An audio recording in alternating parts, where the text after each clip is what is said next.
महत्वाची बातमी, अगदी काही क्षणात आता संरक्षण विभागाची बैठक सुरू होतीये। ऑपरेशन सिंदूर नंतर पहिली बैठक आहे। केंद्रीय मंत्री राजनाथ सिंह बैठकीकरता रवाना झालेले आहेत। बैठकीनंतर तीनही सैन्य दलाच्या प्रमुखांची पत्रकार परिषद होणार आहे।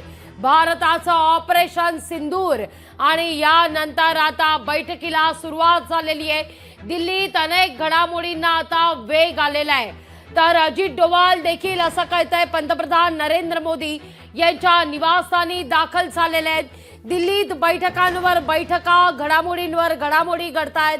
दुसरीकडे काही क्षणातच आता तीनही सैन्य दलाच्या प्रमुखांची पत्रकार परिषद सुरू होणार आहे। या घडीच्या दोन महत्त्वाच्या बातम्या, दोन महत्त्वाची दृश्य या क्षणी तुम्ही टीव्ही स्क्रीनवर पाहताय। डाव्या हाताला आपल्याला राजनाथ सिंह यांचा ताफा दिसतोय। संरक्षण मंत्री राजनाथ सिंह या बैठकीकरता आता रवाना झालेले आहेत। त्यांच्या दिल्लीतल्या निवासस्थानाहून त्यांचा ताफा आता बैठकीच्या ठिकाणी निघाला असल्याची ही थेट दृश्य जी स्क्वेअर मध्ये आपण पाहतोय ते राजनाथ सिंह आहेत आणि आता बैठकीकरता रवाना झालेले आहेत। तर दुसरी दृश्य आहेत उजव्या हाती दिसत असलेली निळ्या खुर्च्या ज्या ठिकाणी मांडण्यात आलेल्या आहेत तिथं आता सैन्य दलाच्या तीनही प्रमुखांची आता पत्रकार परिषद होणार आहे। बरोबर 10 वाजता या पत्रकार परिषदेला सुरुवात होणार आहे। भारतानं रात्री पहाटे 1:30 ते 1:45 दरम्यान ऑपरेशन सिंदूर राबवलं आणि या अंतर्गत पाकिस्तानच्या 9 दहशतवादी तळांवर हल्ला चढवण्यात आला। पाक अक्षरशः बिथरलेला आहे। पाकड्यांचे 9 दहशतवादी तळ हे आता भारतानं 9 दहशतवादी जे ट्रूप्स होते, तळ होती, ही तळ आता उद्ध्वस्त करण्यात आलेली आहेत। संरक्षण विभागाच्या बैठकीकरता राजनाथ सिंह रवाना झाल्याची दृश्य तर सैन्य दलाची अगदी काही क्षणात पत्रकार परिषद सुद्धा होणार आहे। ऑपरेशन सिंदूर सर्वार्थानं महत्वाचं, कारण या सगळ्या विषयी बोलण्याकरता लोकशाही मराठीचे managing editor Vishal Patil sir आपल्या सोबत जोडले गेलेले आहेत। विशाल सर, काल रात्री 1:30 वाजल्यापासून ते आता सकाळी 10 वाजल्यापर्यंत अनेक घडामोडी घडतायत। ऑपरेशन सिंदूर नंतर 9 दहशतवादी तळ उद्ध्वस्त करण्यात आलेले आहेत। पाक अक्षरशः बिथरलेला आहे। तिथं दिल्लीतही घडामोडींना वेग आलाय। निश्चितच आहे लाघवी, दिल्लीमधल्या घडामोडी असू देत किंवा दिल्ली ते गल्लीपर्यंतची सध्याची जर आपण परिस्थिती पाहिली तर सर्वत्र उत्साह असल्याचं आपल्याला पाहायला मिळत आहे। पाकिस्ताननं केलेल्या भ्याड हल्ल्यामध्ये नाहक आपल्या भारतीय नागरिकांना प्राण गमवावे लागलेले होते आणि त्यानंतर जम्मू काश्मीर मधल्या पहलगाम इथे झालेल्या याच भ्याड दहशतवादी हल्ल्याचा बदला घेण्यासाठी भारतानं पाकिस्तान आणि पाकव्याप्त काश्मीरचा जो भाग आहे त्या ठिकाणी सर्जिकल स्ट्राईक केला। बुधवारची पहाटच या बातमीनं झाली। खरं तर मध्यरात्रीपासून आपण सर्वच माध्यम या बातमीवरती आहोत, कारण जो सर्जिकल स्ट्राईक करण्यात आलेला होता त्याला ऑपरेशन सिंदूर अशा प्रकारचं नाव देण्यात आलेलं होतं। कारण नाहक बळी गेलेल्यांमध्ये खरं तर सर्व पुरुषांना टार्गेट करण्यात आलेलं होतं। कुणी कुणाचा भाऊ होता, कुणी कुणाचा पती होता, काही जणांनी आपले वडील गमावलेले होते। मात्र अखेर ऑपरेशन सिंदूरच्या नावानं सगळ्यांना न्याय मिळवून देण्याचा प्रयत्न एका बाजूला झाल्याची प्रतिक्रिया भारतीय व्यक्त करताना दिसतात। बरं, मगाशी जसा लाघवी तुम्ही उल्लेख केला की मंगळवारी रात्री उशिरा तिन्ही दलांनी म्हणजे साधारण मध्यरात्रीचा जो काळ होता 1:30 ते 2च्या दरम्यान ज्यावेळेला संयुक्त कारवाई करत एकूण 9 तळ उद्ध्वस्त करण्यात आलेले आहेत आणि या हल्ल्यामध्ये आतापर्यंत 50 पेक्षा अधिक दहशतवादी मारले गेल्याचं जसं भारतीय वृत्त आहे तशाच प्रकारे अगदी काही क्षणांपूर्वी पाकिस्तानच्या लष्कराकडून देखील एक पत्रकार परिषद घेण्यात आलेली होती। त्या पत्रकार परिषदेत त्यांनी दिलेल्या वृत्ताला दुजोरा न देता, कारण पाकिस्तान आहे, त्यातलं लष्कर आहे, त्यांच्यावर किती विश्वास ठेवायचा हा खरं तर कळीचा आणि वेगळा मुद्दा आहे। मात्र भारतानं दहशतवादाविरुद्ध ज्यावेळेला हा एअर स्ट्राईक केलेला आहे ही सगळ्यात मोठी कारवाई मानली जाते, कारण 1:30 वाजता पाकव्याप्त काश्मीर आणि पाकिस्तानातील एकूण 9 दहशतवादी तळ अक्षरशः उद्ध्वस्त करण्यात आले। या संदर्भातले व्हिडिओज आपण आपल्या टेलिव्हिजन स्क्रीनवर तर दाखवतो आहोतच, मात्र प्रत्येक भारतीयाच्या मोबाईल पर्यंत एअर स्ट्राईक नंतर कशा प्रकारे धुमाकूळ झालेला आहे त्या संदर्भातले आपल्याला सगळे व्हिडिओज अक्षरशः पाहायला मिळत आहेत। बरं, तिन्ही सैन्य दलांचं हे जॉईंट ऑपरेशन म्हणून पाहिलं जात होतं. खरं तर पाकिस्तानमधील दहशतवादी छावण्यांवरती क्षेपणास्त्र हल्ले करणं हे प्रत्येकाला अपेक्षित होतं. मात्र इतके दिवसांचा कालावधी का गेला हाही प्रश्न अनेकांच्या मनात होता. विरोधकांनी अनेक वेळेला सरकारवरती टीका देखील केली. मात्र ज्या वेळेला भारताला इतका मोठा निर्णय घ्यायचा आहे त्यावेळेला आपल्या मित्र राष्ट्रांना देखील आपल्या सोबत घेणं, त्यांना विश्वासात घेणं हे अत्यंत महत्वाचं असतं. आणि जे 9 टार्गेट ठेवण्यात आलेले होते खरं तर ऑपरेशन सिंदूरच्या माध्यमातून, ते 9चे 9 लक्ष भेदण्यामध्ये भारताला यश आलेलं आहे. तिन्ही सैन्य दलांचं खरं तर हे यश म्हणावं लागेल. बरं, भारतानं केलेल्या एअर स्ट्राईक मध्ये काय आहे की अनेक दहशतवादी मारले गेलेले आहेत. भारतानं केलेल्या हल्ल्यावेळी सगळ्यात आधी बहावलपूरला लक्ष करण्यात आलेलं होतं. बहावलपूरमध्ये साधारण 200हून अधिक दहशतवादी असल्याचं वृत्त आहे. आणि त्यानंतर मग मुरिदके हा जो भाग आहे त्या ठिकाणी साधारण 120 पेक्षा जास्त दहशतवादी लपलेले होते किंवा त्यांचे त्या ठिकाणी प्रशिक्षणाचे तळ असल्याचं सांगितलं जात आहे. मग तिसरं टार्गेट होतं मुझफ्फराबादचं, त्यानंतर कोटली आणि मग पाठोपाठ सियालकोट मध्ये देखील हे करण्यात आलेलं आहे. गुलपुरम मध्ये देखील 75 ते 80 दहशतवादी त्या ठिकाणी लपलेले होते किंवा त्यांच्या छावण्या त्या ठिकाणी होत्या. भिंबरमध्ये 60हून अधिक दहशतवादी आहे आणि चाक अमरू हा जो त्या ठिकाणचा आणखी एक भाग आहे त्या ठिकाणी देखील अनेक दहशतवादी तळ असल्याचं कळत आहे. बरं लागवी, मी थोडंसं आपलं लक्ष पाकिस्तानकडून घेण्यात आलेली जी पत्रकार परिषद होती त्यामध्ये आपण त्यांच्यावरती केलेली जी लष्करी कारवाई आहे त्यामध्ये दहशतवादी तळ असा उल्लेख न करता आमच्या मशिदी टार्गेट करण्यात आलेला आहे असा कांगावा पुन्हा एकदा पाकिस्तानकडून करण्यात आलेला. त्यांच्याकडून तेच अपेक्षित आहे खरं तर. मात्र भारतानं केलेल्या या तिन्ही दलांच्या संयुक्त कारवाईनंतर भारतीयांमध्ये एक वेगळी ऊर्जा असल्याचं पाहायला मिळतं. बरं लागवी, ज्या वेळेला हा दहशतवादी हल्ला झाला, ज्यांच्या कुटुंबाला या हल्ल्यासाठी म्हणजे ज्यावेळेला पहलगाममध्ये हा हल्ला त्यांच्यावरती करण्यात आलेला होता, ज्यांना कुणाला त्यावेळेला सामोरं जावं लागलेलं होतं त्या कुटुंबियांमध्ये आनंदाचं वातावरण आहे. कारण ऑपरेशन सिंदूर हे नाव ऐकल्यानंतर अनेकांच्या डोळ्यात पाणी आलं. अनेकांच्या कुटुंबियांनी सरकारतर्फे आणि तिन्ही सैन्य दलांकडून करण्यात आलेल्या या ऑपरेशनचं अक्षरशः कौतुक केलं जात आहे. भावना त्यांची अशा आहे की इतक्या दिवसांनी का होईना मात्र आपल्याला कुठेतरी या एअर स्ट्राईकमुळे आपला भारत काय करू शकतो, आपल्याला कशा प्रकारे न्याय मिळू शकतो हे दाखवून देण्याचा प्रयत्न करण्यात आलेला आहे. मात्र हे सगळं घडत असताना आंतरराष्ट्रीय स्तरावरती असलेले जे भारताची बाजू घेणारे आपले मित्र राष्ट्र आहेत त्या मित्र राष्ट्रांनी देखील एक महत्वपूर्ण निर्णय घेतल्याचं आपल्याला पाहायला मिळतं की पाकिस्तानला त्यांनी अक्षरशः सज्जड दम भरलेला आहे. भारतानं केलेल्या या हल्ल्याला प्रत्युत्तर देऊ नका अशा प्रकारचा सज्जड दम देण्यात आलेला आहे आणि जे काय सुरू आहे ते लवकरात लवकर थांबवा अशा प्रकारे त्यांना इशारा देखील देण्यात आलेला आहे. सगळ्यात आधी आपण पाहायला गेलं तर डोनाल्ड ट्रम्प यांनी दिलेली प्रतिक्रिया देखील अशाच स्वरूपाची होती.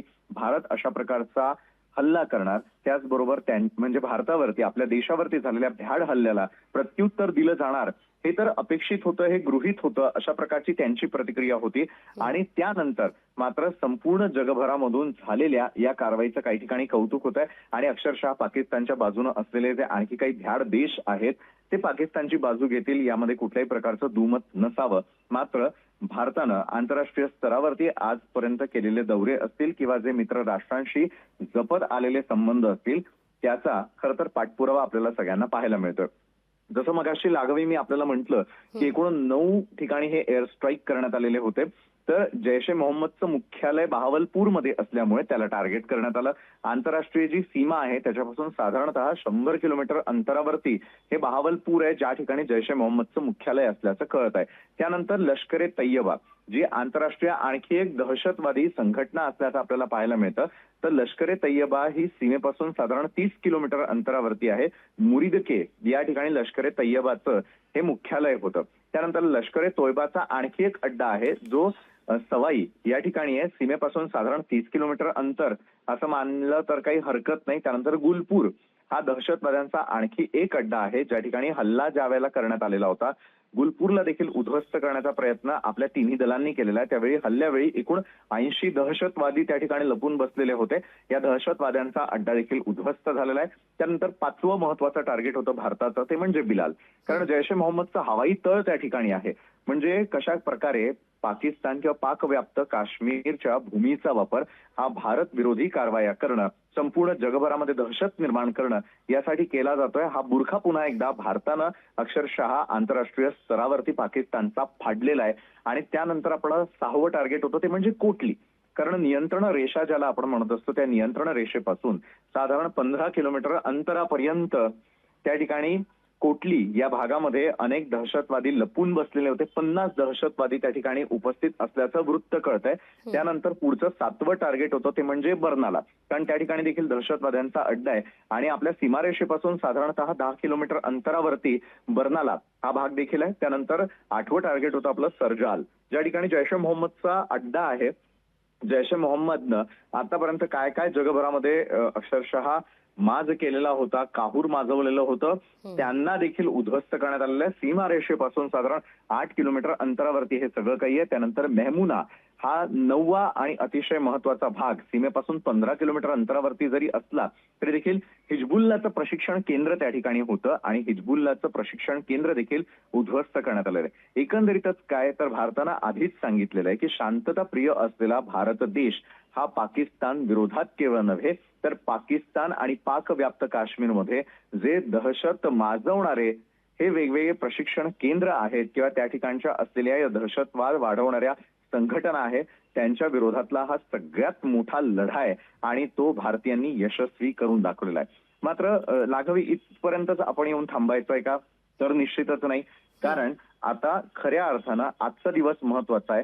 कारण पाकिस्तानवरती ही सगळी कारवाई केल्यानंतरही पाकिस्तान हा बॉर्डर भागामध्ये अजूनही गोळीबार करत असल्याचं वृत्त कळतंय. साधारण एक काही क्षणांमध्ये आपल्याला लष्कराची जी आहे ती पत्रकार परिषद ऐकायची आहे. या पत्रकार परिषदेच्या माध्यमातून भारताने नेमका हा एअर स्ट्राईक कसा केला, त्यासाठी काय तयारी करण्यात आलेली होती आणि या पुढचं भारतीयांकडून अपेक्षित असलेलं पाऊल काय असेल या संदर्भातले सगळे खुलासे या पत्रकार परिषदेच्या माध्यमातून होतील, जे आपल्याला लोकशाही मराठीच्या माध्यमातून पाहायचंच आहे.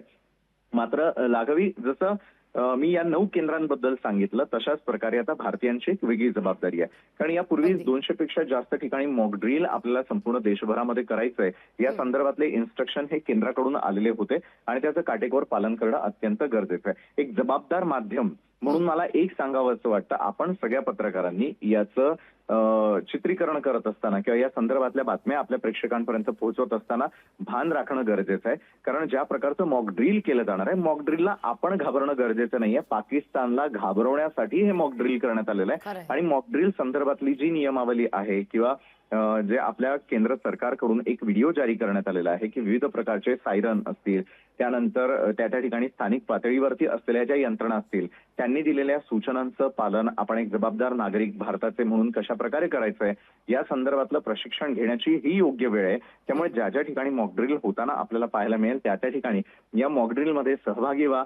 जर युद्धजन्य परिस्थिती येत्या काळामध्ये निर्माण झाली तर आपल्याला भारतीय म्हणून सर्वसामान्य नागरिक म्हणून आपल्या तिन्ही दलांना कशा प्रकारे सहकार्य करायचंय, कुठलीही अपरिचित घटना घडू नये, त्यानंतर कुठल्याही प्रकारे अफवांचं पेव त्या ठिकाणी फुटू नये याची आपण सगळ्यांनी मिळून काळजी घेणं अत्यंत गरजेचं आहे. आणि त्यानुसारच या मॉक ड्रिलचं आयोजन करण्यात आलेलं आहे.